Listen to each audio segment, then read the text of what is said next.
اور یہ شدت پسند کیوں بنتے ہیں, یہ خودکش حملہ آور کیوں بنتے ہیں؟ بہتر تعلیم نہ ہو, مستقبل کی کوئی ضمانت نہ ہو تو انسانی ذہن اس قسم کے شیطانی حربوں کا اعلی کار بن جاتا ہے.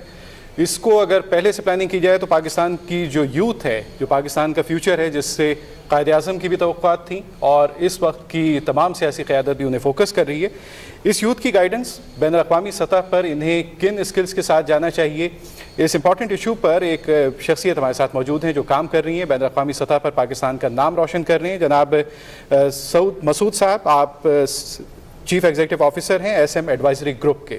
بہت شکریہ سب صاحب آپ کا. سب سے پہلے تو یہ بتائیے کہ ہم جس برین ڈرین سے خوفزدہ ہوتے ہیں کہ ٹیلنٹڈ آدمی ہمارا باہر جائے گا تو ہمیں نقصان ہوگا, کیا طریقہ ہے یا کیا راستہ آپ ڈیزائن کرتے ہیں کہ وہ ٹیلنٹ پاکستان کے بھی کام آئے اور انٹرنیشنلی ہماری فیم کا سبب بھی بنے؟ بالکل جی, برین ڈرین سے اول تو ہمیں خوف زدہ ہونے کی ضرورت نہیں ہے. یہ ایک بڑا نیچرل پروسیس ہے. آپ چائنا کو لے لیں, انڈیا کو لے لیں, لیٹن امریکن کنٹریز کو لے لیں. برین ڈرین ایک نیچرل پروسیس ہے جس سے آپ اپنے یوتھ کو اسکلز دیتے ہیں جو کہ ڈومیسٹکلی اویلیبل نہیں ہیں. ہاؤ ایور اگر آپ ساتھ ساتھ اپنے گھر کا ماحول بہتر کریں تو یہی برین ڈرین ریورس بھی ہوتا ہے. آپ انڈیا میں جس طرح دیکھ رہے ہیں, انڈیا میں جو یوتھ عرصوں سے باہر رہی, امریکہ اسپیشلی ان کے top schools, IIT is one of the examples, اور وہ انہوں نے اب واپس آنا شروع کر دیا ہے گھر. تو وہ اب یہ ایک ایسی ذرا رک کے یہ فوکس کیجئے کہ انڈیا نے وہ جب وہی بچے جب گھر واپس آئے تو ان کے اندر ان کے لیے کیا سہولتیں فیسلیٹیٹ کیسے کیا؟ دیکھیں جی, سب سے زیادہ ضروری چیز تو یہ ہے کہ آپ ایک سملر ماحول دیں جس ماحول میں وہ باہر فلرش کر رہے ہیں, جس طرح کی ریگولیٹوری انوائرمنٹ ہے, جس طرح کا آپ فریم ورک دیتے ہیں ان کو, فائنینسنگ, یہ ساری چھوٹی موٹی چیزیں ہوتی ہیں جو کہ مل کے ان کا بہت بڑا امپیکٹ ہوتا ہے. تو یہی بچے جب واپس آتے ہیں تو ان کے سامنے اکنامک انسینٹیو بھی ہوتا ہے کیونکہ آپ کی مارکیٹس ٹپکلی انڈر ڈیولپڈ ہے. اگر آپ وہی آئیڈیاز, وہی کریٹیوٹی, وہی ایفرٹ آپ اپنی ہوم اکانومی میں کریں گے تو آپ کو ریٹرن بھی زیادہ ملے گا. تو کہنے کا مقصد ہے کہ آپ ماحول کریٹ کریں تو یہ ضرور انشاءاللہ واپس آئیں گے, اور یہ پاکستان صرف نہیں, یہ تو پوری دنیا میں ہو رہا ہے اور ہوتا رہے گا بھی آگے. اچھا سعود صاحب, مسائل صرف پاکستان میں نہیں بلکہ دنیا بھر میں ہیں کسی نہ کسی لیول پر, تو پھر پاکستان میں ہماری یوتھ کے اندر ایک یہ بہت ہی کیلکولیٹڈ مائنڈ سیٹ ہے جس کی وجہ سے وہ یا تو ایکسٹریمزم کی طرف نکل جاتے ہیں یا پیٹریوٹزم کو سلوشن سمجھتے ہیں ان تمام مسائل کا. لیکن اگر ہم ریئلسٹک گراؤنڈز پہ بات کرتے ہیں تو ہماری یوتھ کے لیے اس وقت پیٹریوٹزم کے علاوہ کیا امپورٹنٹ ہے؟ جی, پیٹریٹزم تو میرے خیال سے ایک فار سم ریزن لوگ سمجھتے ہیں کہ ایک ایموشنل ریئیکشن ہے, چلیں مانتے ہیں, لیکن جو ٹرو پیٹریٹزم ہے میرے سامنے وہ ہے it's a calculated mindset. آپ نے سوچ سمجھ کے اس ملک کے لیے کچھ کرنا ہے, کچھ بننا ہے, اپنے آپ کو امپاور کرنا ہے. آپ انتظار نہیں کر سکتے کہ دنیا کی کوئی قوم یا کوئی قوت آپ کو آ کے آپ کے پلیٹ پہ آپ کے سولوشنز رکھ کے دے گی. تو آپ جس طرح مڈل ایسٹ میں دیکھ لیں, کائرو میں دیکھ لیں, آپ باقی ابھی ہم لوگ اس ریجن کو بھی کور کرتے ہیں, وہاں پہ یوتھ نے ایک بہت ہی کلیئر میسج دیا دنیا کو. انہوں نے کہا کہ it is not about anti Americanism, it is not about a religious agenda, it is nothing to do with that. ان کا simple it is about us, ہمارے کیا رائٹس ہیں, ہم نے اپنے بچوں کو کس طرح پڑھتے ہوئے بڑھتے ہوئے دیکھنا ہے. اور وہ ایک سوچ ہے, ایک سائیکالوجی ہے جو کہ میرے خیال سے پاکستان میں اب ٹائم آ گیا ہے کہ ہم وہی چیز ادھر بھی لائیں, اور ہمارے یوتھ میں پوٹینشیل ہے اس چیز کو. اچھا, اس میں ذرا سے یہ گائیڈنس ہم اپنے ان دوست ملکوں کی بھی مثال سامنے رکھتے ہیں کہ UAE کی ترقی آپ کے سامنے 25-30 سال کا انقلاب, بالکل. چائنا ایک ریولوشن آیا وہاں پر, ملیشیا اور یہ ٹائیگر کنٹریز جو فار ایسٹ ایشین کنٹریز کے ہیں, ان میں سے کون سے ماڈلز آپ فالو کر سکتے ہیں پاکستان میں؟ دیکھیں جی, ایک تو ماڈل ہے جس سے آپ نے UAE کا ایگزامپل دیا, وہ ایک امپورٹ ماڈل ہے کہ آپ دنیا کے ٹیلنٹ کو امپورٹ کریں, اپنا انفراسٹرکچر بڑھائیں, اور اس طرح سے ایک جو پاکستان کو فائدہ ہے کہ ریمیٹنسز آ جاتی ہیں. لیکن میں تو اس سے ایک سٹیپ آگے جاؤں گا, میں یہ کہوں گا کہ اپنی اکانومی کو ایک چیز ذہن میں رکھ لیں کہ دنیا کی جو فیوچر اکانومیز ہوں گی وہ نہ تیل پہ کسی کی سپریمیسی ہوگی, نہ آپ گاڑیاں بنانے پہ آپ کی سپریمیسی ہوگی, یا ایگریکلچر پہ نہیں ہوگی, یہ نالج پہ ہوگی. جو فیوچر کا کمپٹیشن ہے وہ نالج بیسڈ اکانومیز کا کمپٹیشن ہے. آج رشیا کو لے لیں, برازیل کو لے لیں, چائنا کو لے لیں, انڈیا کو لیں, کسی اکانومی کو لے لیں, وہ ان کو پتہ ہے کہ اگر انہوں نے کمپیٹ کرنا ہے تو انہوں نے نالج, R&D اور کریٹیوٹی پہ کمپیٹ کرنا ہے, اور پاکستان میں ہمیں وہی چیز کریٹ کرنی پڑے گی, ورنہ اگر ہم اسی میں لگ جائیں کہ جی لو اسکل لیبر, ایگریکلچر, ان چیزوں پہ, that is not going to do it. اچھا سعد صاحب, یہ اس وقت ہمارے ہاں کریٹیوٹی کی بھی بہت ضرورت ہے, جیسے آپ نے مینشن کیا ہے, اور جو ہمارا کرنٹ کریکولم ہے ریلیٹڈ ٹو ایجوکیشن, اس میں بھی بہت اپ گریڈیشن کی ضرورت ہے.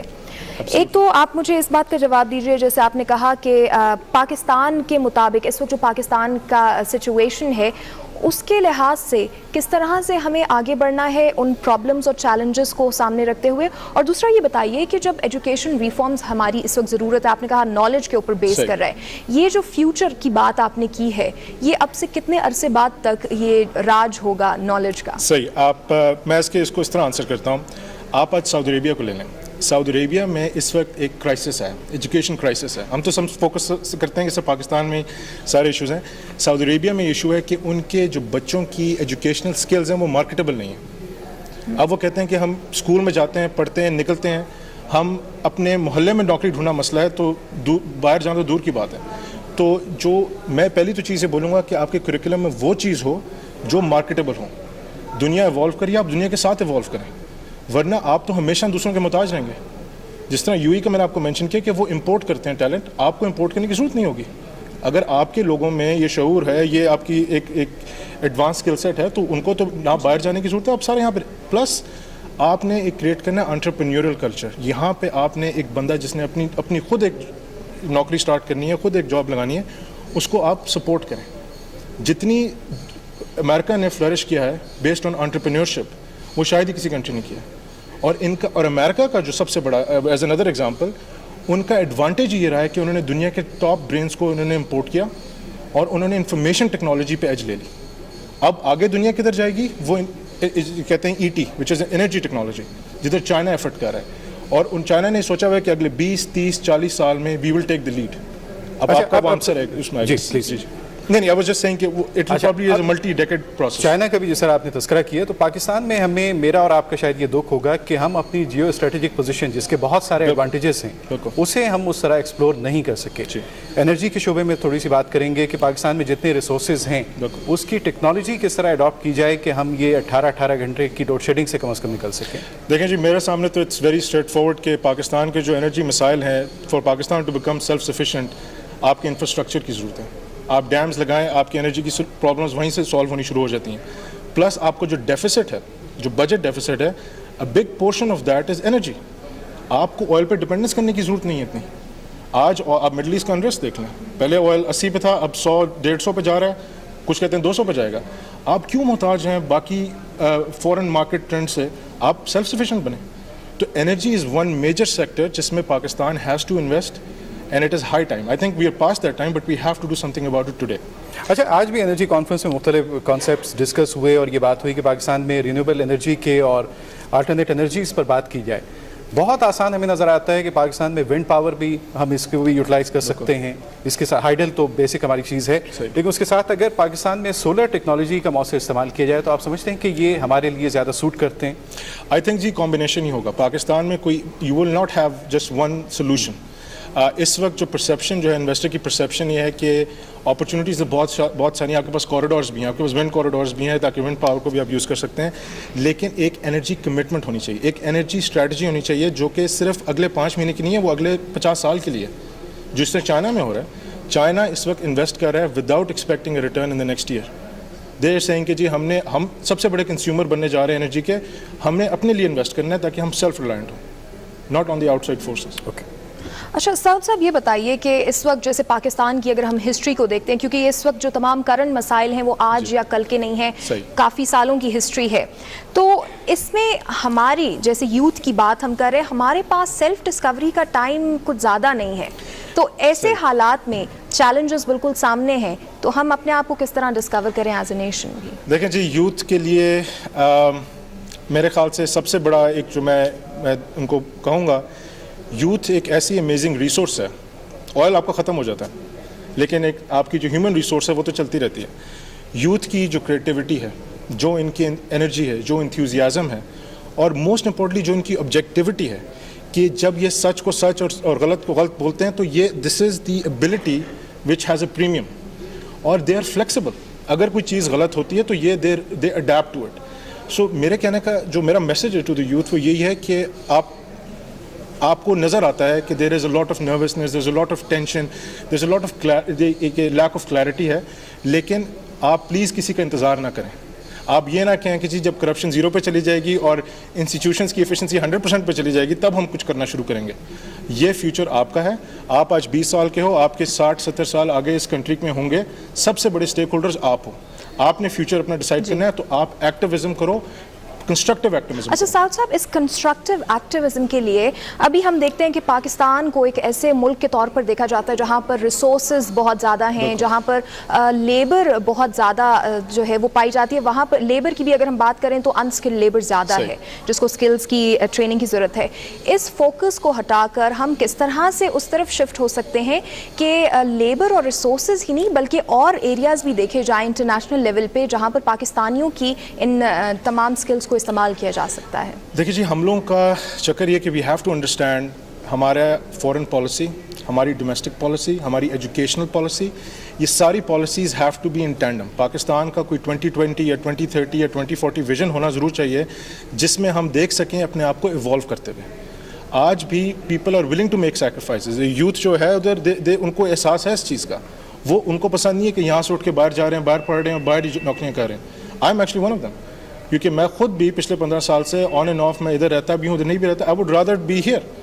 لیکن ایک being part of them I can tell you کہ جو سب سے بڑی ضرورت ہے وہ یہ ہے کہ آپ نے ایک ماحول آپ کی, اور this is not just one party one institution, یہ کلیکٹیو ہے. We have to think like a nation کہ اگر ہم نے اٹھنا ہے تو ہم نے سیپریٹلی نہیں اٹھنا, ہم نے ساتھ اٹھنا. سعود صاحب جس چیز کی طرف آپ اشارہ کر رہے ہیں, اور میرا خیال ہے کہ آپ کی تجویز حکومت بھی سنے گی, پیٹریوٹزم جس اپروچ کا ہم اظہار کر رہے ہیں, دنیا بھر کے لوگوں کو آپ یہ گائیڈ کرتے ہیں کہ کن ممالک میں یا کہاں بہتر سرمایہ کاری کے مواقع ہیں, آپ کی گائیڈنس ان کے کام آتی ہے. پاکستان ایز اے پروڈکٹ, یہاں کا اسکل, یہاں کا مین پاور اور یہاں بیرونی سرمایہ کاری لانے کے لیے کیا آپ کی سپورٹ کی کیا چیزیں ضرورت ہیں جو آپ گورنمنٹ سے ڈیمانڈ کرتے ہیں؟ میرا یہ ہے جی کہ پاکستان کا سب سے امپورٹنٹ جو فرسٹ اسٹیپ ہے وہ پرسیپشن, کیونکہ ہو سکتا ہے وہ ریالٹی, ہو سکتا ہے نہ, وہ ایک سیپریٹ ڈبیٹ ہے. پاکستان کا پرسیپشن دنیا میں کلیئر ہونا چاہیے. ہمیں ایک فل آن ایفرٹ کرنا چاہیے جس سے ہم پاکستان کے پازیٹیوز کو ہائی لائٹ کریں اور آبجیکٹیولی رسکس کو بھی ہائی لائٹ کریں. دیکھیں کوئی کنٹری دنیا میں اس وقت نہیں ہے جس کے پاس پرابلمس نہیں ہیں. جس کو مڈل ایسٹ کو کل تک سب سمجھتے تھے کہ یہ ایک فیل پروف انویسٹیبل مارکیٹس ہیں, آج ادھر ہی انویسٹرز آر کنسرن. چائنا میں آپ برازیل کو دیکھ لیں, رشیا کو دیکھ لیں, ابھی بھی چیلنجز ہیں. We should be open about our challenges and we should highlight. دیکھیں ہم نے 2004 سے 2007 میں ہم نے ایک ماڈسٹ GDP گروتھ دیکھی اور دنیا کی انویسٹمنٹ آئی بغیر کہے ہوئے. میں یہی بات کرتا ہوں کہ ہم نے ہر چیز 100% نہیں کر کے چھوڑنی ہے, ہم نے اسی میں اپنا کام چلانا ہے. But we have to give people continuity. Investors کو جدھر کنٹینیوٹی نظر آئے گی کہ میرا پروجیکٹ 2 سال کا ہے, 3 سال کا ہے, اینڈ آئی ایم کنونسڈ کہ کنٹینیوٹی رہے گی. بہت درست آپ نے اشارہ کیا کہ کوئی بھی سیاسی جماعت ہو, پالیسیوں کا تسلسل جاری ہے. سعود صاحب آپ کی آمد کا بہت شکریہ. بہت thank you very much. Thank you very much. بہت شکریہ. ناظرین, اس وقت ہمارے ساتھ موجود تھے سعود مسعود صاحب, جنہوں نے پاکستان کے اس وقت جو کرنٹ حالات ہیں ان کے اوپر ایک بہت ہی ریئلسٹک اپروچ کے ساتھ روشنی ڈالی ہے. اور انہوں نے کہا ہے کہ اگر سرمایہ کاری کو مزید فروغ دینا ہے تو جو سرمایہ کار ہیں ان کو ایک تسلسل جو ہے وہ دینا پڑے گا. اور اس کے علاوہ اگر ہم نے ترقی کرنی ہے اور ان تمام چیلنجز سے لڑنا ہے تو ایک قوم کی صورت میں ہمیں اٹھنا ہے اور خود ہی اپنے لیے یہ تمام ایفرٹس کرنی ہے.